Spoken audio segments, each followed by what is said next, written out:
Happy New Year, my friends. I am so glad to be recording the first show of 2019. My name is Laura Adams. I've been the host of the Money Girl podcast since 2008 and am the author of several books, including my Amazon #1 new release, Debt-Free Blueprint: How to Get Out of Debt and Build a Financial Life You Love. It's available as an ebook or paperback, and the audiobook version will be on sale very soon. I hope you had a great holiday. I definitely have. I had a terrific road trip to Big Bend National Park from Austin. So it was a long drive. We took about 6 hours west and stayed in Marathon at a beautiful hotel there called the Gage Hotel, and took a road trip even further west into Marfa, Texas, which is a funky, artsy town in the middle of nowhere, and then came back to Marathon and drove an hour and a half south to Big Bend National Park, where we stayed in the Chisos Mountain Lodge, which is the only lodge inside the park. And it was just beautiful. The weather could not have been better. Even with the government shutdown, things were still basically running as normal for the most part. And we just had a lovely time.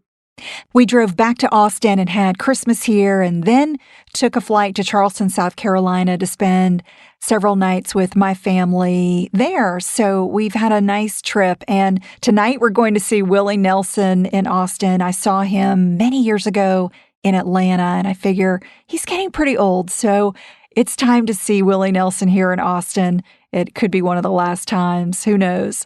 I'll put my photos from the trip and from tonight on Instagram. I take a lot of photos, but I rarely share them. So going forward, I'm going to be more mindful about posting on Instagram. So I hope you'll follow me there. My handle is Laura D. Adams. And as I think about the new year and what I want to create, I'd really love to hear from you about what you want from me in terms of podcast topics, maybe future courses, or even my next book. The best way to do that is to subscribe to my weekly newsletter to give me your input. To do that, you can go to lauradadams.com. Or you can text me. Text the phrase "get updates" with no space to the number 33444, and you'll get the opportunity to subscribe to my weekly newsletter.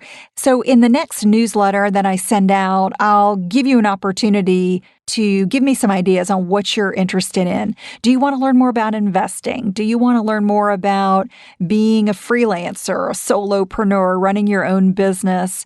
Maybe you want to learn about podcasting, or you want to learn about publishing, either traditional publishing or being self-published. There's so many topics that I would love to write about, but I really want to focus my time and energy on the topics that would mean the most to you. So I hope to hear from you either on my contact page at lauradadams.com or in response to the next newsletter that I'll send out.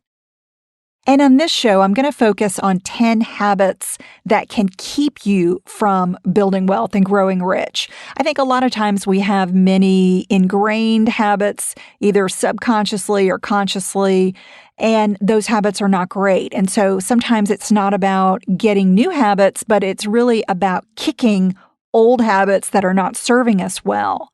So I would say for most people, it's very difficult to achieve success without developing good financial habits. But first, let's just focus on some bad financial habits that need to be dropped. And when you recognize these counterproductive behaviors and eliminate them, you can achieve much more with your money. So in this podcast, I'll review 10 horrible habits that can keep you from growing rich and sabotage your financial future. This is podcast number 574, called 10 Horrible Habits That Keep You from Growing Rich. All right, let's get into our bad habits that we want to kick this year. Number 1, living without an emergency fund. You know that life is full of financial surprises and costly emergencies. The antidote to that is simple. It's having cash in an FDIC-insured savings account, which is known as an emergency fund. Having this cash cushion to fall back on is going to help you reduce stress, navigate financial hardships, and avoid going into debt in the first place. Even a tiny emergency fund is better than nothing. So don't think that if you haven't started, you don't have anything saved, that it's just pointless. Don't feel hopeless about it. Starting and accumulating something is always better than nothing. I would love for you to commit to putting away a set amount on a regular basis, such as $100 a month or $50 a week. Automate your savings. You can set up a separate direct deposit that puts a flat amount or even a percentage of each of your paychecks in the bank. Just ask your employer to set that up. Most of you already have direct deposit for a checking account. You can just set up a second direct deposit that goes over into your savings account. So again, it can be a flat amount or a percentage.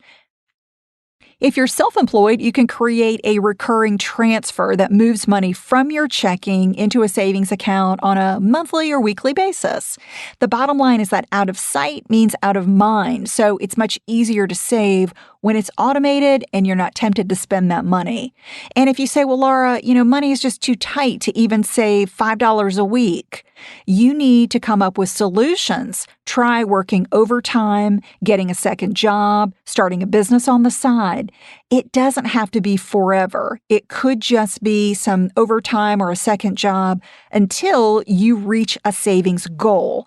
I recommend having a minimum of $1,000 on hand in that FDIC insured account. However, working up to 3 to 6 months worth of your living expenses is definitely the best goal. All right, bad habit number 2 is forgetting about retirement. It can be difficult to think about your golden years when you're a new graduate or you're in an entry-level job. But when you start investing early, you lock in your ability to grow rich. In fact, it's almost like getting your retirement at a fire sale. One of the most important factors in how much you accumulate for retirement depends on when you start investing, even if you don't have much to invest. Getting an early start allows your money to compound and grow exponentially over time. So let's compare two people who each invest $250 a month with an average annual 7% return. So let's say we have one person, Sam.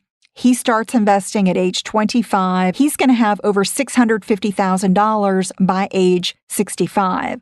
But if his friend Lisa does not get started investing until she's 45, she'll only have $130,000 to spend by her 65th birthday. So would you rather have $650,000 to spend or $130,000 to spend in retirement? Obviously, you want more, so you need to start early. If Lisa wanted to end up with as much as Sam, but she started 25 years later, she started in her 40s instead of in her 20s, instead of investing $250 a month, she would have to invest over $1,250 per month. So don't wait, because catching up is just incredibly expensive and difficult. The bottom line is you cannot delay making investing for retirement a habit. It's a huge mistake to think that you can't afford it or that you'll just catch up later. If you're waiting for a raise, a bonus, or a windfall that's going to come someday, you're burning precious time. You are never too young to begin planning for your future. Bad habit number 3. Not maxing out a savings match at work. If your employer matches some amount of a 401k or a 403b at work, you better consider yourself very fortunate. You must always save enough to get that full match from the employer. It's free money, and it's designed to incentivize your plan participation. And even if the market drops, it really doesn't matter. You can earn impressive returns when you're getting matching money. That's 100% return on your money when it's matched. The matching money may come with a vesting schedule, which means that you need to stay employed for a certain amount of time before you own all of it. But even if you leave your job without all your matching, typically you may have a partial vesting. Even if you leave with some of it, it's money that you didn't have to work for. So do I need to say more? Matching is free money. So if that is an option for you, definitely get it. And even if you don't have matching at work, I still recommend participating in a retirement plan. Bad habit number 4, being too conservative with your investments. Though we tend to use the terms saving and investing interchangeably, they're really not the same thing. Savings is cash you keep on hand for short term. So these are things like planned purchases or even those unexpected emergencies. Investments are the opposite. Investments are for your big long-term goals, such as retirement, that require a lot of growth in order to meet those goals. In general, I don't recommend investing your cash reserves because the value could drop at the exact moment you need to spend it. So you want to make sure that your short-term goals are liquid. So that's why we call it an emergency fund. But if you make a habit of keeping all your money in no-risk accounts and not putting any amount of it at risk for the future.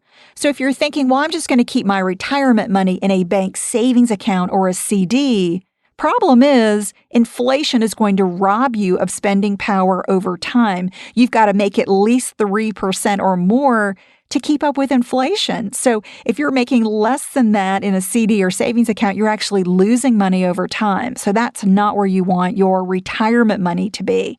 We want to save for the short term, invest for the long term. Bad habit number 5, making impulse purchases. Spending too much on impulse purchases is the reason that many people have too much debt. So if you're addicted to shopping, you're spending to boost your mood, or you're making many large, unplanned purchases, it's time to break the habit this year. I did a show called 14 Tips to Stop Impulse Buying and Save Money that I would really recommend you go back to if this is an issue for you. That was podcast number 528. Create a mantra or a short phrase that can help you remember your financial goals and nip impulse spending in the bud. So maybe your mantra is, I only buy what I budget. Or I always wait 30 hours before buying anything over $30. Or I only buy what I truly need. Come up with a mantra that you will remember that can really help you curb those impulse purchases. Okay, we're back to bad habit number 6, not being a savvy spender. Sometimes the way we buy is a bad habit that needs to be stopped. For instance, not comparing prices for everyday goods and services. Online retailers, insurance companies, and utility providers have really made it easier than ever for us to shop and even negotiate when possible. One idea that I have for you is to create a bills spreadsheet. So list each company's name, your monthly payment, and your account number. At least once a year, block out time to review all those bills and see how you can either cut back, request discounts, or switch providers in order to save money. Consider dropping services such as your landline phones, your premium cable TV, and your gym memberships, and see how it works out. You can always buy them again in the future, and you may even pay less if you go back as a new or returning customer. Also, remember that there are plenty of sales, coupons, and deal sites that help you avoid paying retail prices. Try shopping a new way this year. Check out a new online auction site, a new wholesale club, or even Facebook Marketplace before your next big purchase. Bad habit number 7, only paying the minimum on credit cards. Paying the minimum monthly credit card payment is good. I mean, it's certainly better than not paying it, but it doesn't mean that you're paying down your debt.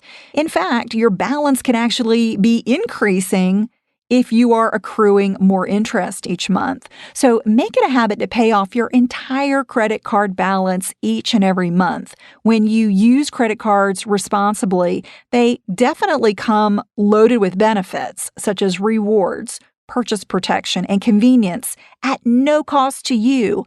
But when you carry a card balance from month to month, that can be an expensive habit. Bad habit number 8, carrying high interest debt. Having any kind of high interest loan or credit card debt makes it very difficult to achieve financial success. If you just accept credit card debt or any high interest debt as a way of life, it can rob you of the ability to save and invest. So, as I previously mentioned, make it a habit to pay off your entire credit card balance every single month. Also, consider refinancing installment loans, such as mortgages and auto loans, for a lower rate when possible so you can save more money. Bad habit number 9, not having a debt reduction plan. Oftentimes, not having a plan to attack your debt is a bad habit that needs to be reversed in order to improve your financial life. If you have multiple debts, you want to focus on the highest interest accounts first. That allows you to save the most so you can pay down all your debts faster. You may not like your debt, but you do have to acknowledge it and tackle it head on. The more you know about your debt, the better prepared you'll be to manage it properly. So with a clear plan in place, managing your debt becomes much less overwhelming and stressful. If you want to learn more about ways to get out of debt, create a financial plan, and create a debt reduction plan, definitely check out my best-selling debt course. It's called Get Out of Debt Fast, a proven plan to stay debt-free forever. It's available at 50% off for a limited time. So if you are serious about getting out of debt, you do not want to miss this course. It goes through every aspect of getting out of debt and staying out of debt, with very specific tools and resources to get it done. If you're interested in learning more, simply text debt course with no space. Again, debt course, and text that phrase to the number 33444. And our last bad habit, number 10, is caring what others think. If you have friends or family who spend lavishly or live beyond their means, don't get caught in the habit of caring about what they think about your financial life. That psychological competition can be what triggers poor spending decisions, and it gets many people into debt in the first place. If you're financing a lifestyle that you can't afford, make a commitment this year to make some small sacrifices and set aside some money for a few months so you can get ahead. Try waiting a little longer before buying something, saving more, and focusing on getting and staying out of debt in order to build your financial freedom. If you recognize yourself in any of these 10 habits, the first step is simply recognizing that you need to change your behavior. But I would caution you, don't try to break all of these habits at once. Maybe pick one that is hurting you the most and then move on to the next one. Knowing that you're sabotaging your own ability to grow rich might inspire you to kick these horrible financial habits in the new year. So again, I'll review these. Number 1, living without an emergency fund. Number 2, forgetting about retirement. Number 3, not maxing out a savings match at work. Number 4, being too conservative with your investments. Number 5, making impulse purchases. Number 6, not being a savvy spender. Number 7, only paying the minimum on credit cards. Number 8, carrying high interest debt. Number 9, not having a debt reduction plan. And number 10, caring what others think. If you have a question or a future show idea, just visit my contact page at lauradadams.com. While you're there, you can sign up for my free weekly email update and also get 4 free chapters of my new book, Debt Free Blueprint. And as I mentioned, I'm also offering a holiday discount of 50% off my best-selling online classes. You get lifetime access so you can learn anytime at your own pace. Money Girl is produced by the audio wizard Steve Rickyberg with editorial support from Joe Muscolino. But not for long. Joe is leaving us in January. Joe, thanks so much for everything you've done for QDT. If you've been enjoying the podcast, please show your support by rating and reviewing on iTunes. Or if you found any of my books helpful, getting your 5-star rating on Amazon would be wonderful, and that would mean so much to me. You might also like the backlist episodes and show notes available at quickanddirtytips.com. That's all for now. I'll talk to you next week. Until then, here's to living a richer life in 2019.